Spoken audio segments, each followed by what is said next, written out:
जे रिकोरी काढल्या जातं त्याच्यात गफलत होते आणि काटेमारीमध्ये गफलत होते, ते होऊ नये. आणि बरेच कारखाने त्या ऊसाचे पैसे 2-2 वर्ष देत नाही. त्या संदर्भात स्वतंत्र बैठक होणार आहे. आणि मग एकंदरीत ग्रामपंचायत कर्मचारी जी अट लावली होती का एवढे वसुली असली तरच तुम्हाला पूर्ण पगार भेटणार, एक तर 14,000 आणि त्याच्यातही अट. आता या ग्रामपंचायत कर्मचाऱ्यामध्ये काही सफाई कामगार आहे, कर्मचारी आहे, काही नळ पाणी देणारे कर्मचारी आहे. मग त्याला कशी अट लावताय? जो ग्रामपंचायत कर्मचारी वसुली करतो त्याला ते अट लागू करावी आणि त्या अटीमध्ये काही बदल करावा, ते पण मान्य केलेलं आहे. आता या एकंदरीत निर्णयामध्ये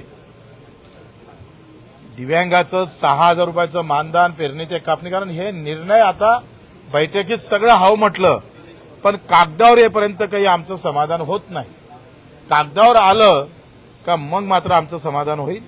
जेथपर्यंत कागदावर ह्या योजना येत नाही, शासन निर्णय निघत नाही, तोपर्यंत आमच्या आंदोलनाची भूमिका मात्र ठाम राहणार आहे. 7 जुलै ते 14 जुलै आम्ही पदयात्रा काढणार. पंजाबराव देशमुखांच्या गावापासून तर साहेबराव पाटील ज्यांच्या एकाच घरात 5 आत्महत्या झाल्या होत्या, म्हणजे 1986ची ही पहिली आत्महत्या जेव्हापासून आत्महत्येची नोंदी होणं सुरू झाल्या.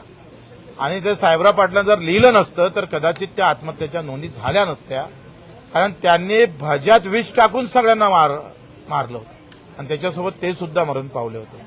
अतिशय वाईट अवस्था आहे.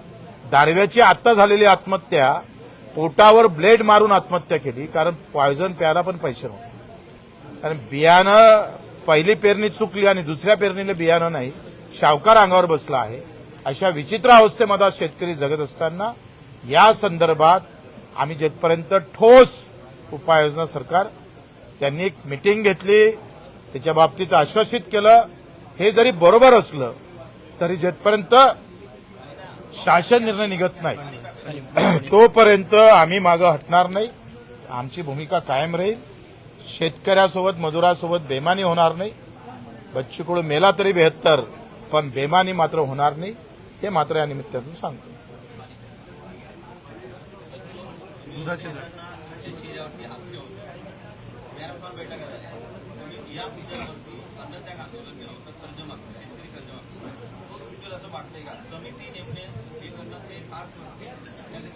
समिती नेमणं आतापर्यंत मी आंदोलनातला PhD झालेला विद्यार्थी आहे. मी 182 शासन निर्णय काढले दिव्यांगांचे आणि 350 गुन्हे दाखल झालेले आहेत. सरकारकडून कसे निर्णय करून घ्यायचं याच्या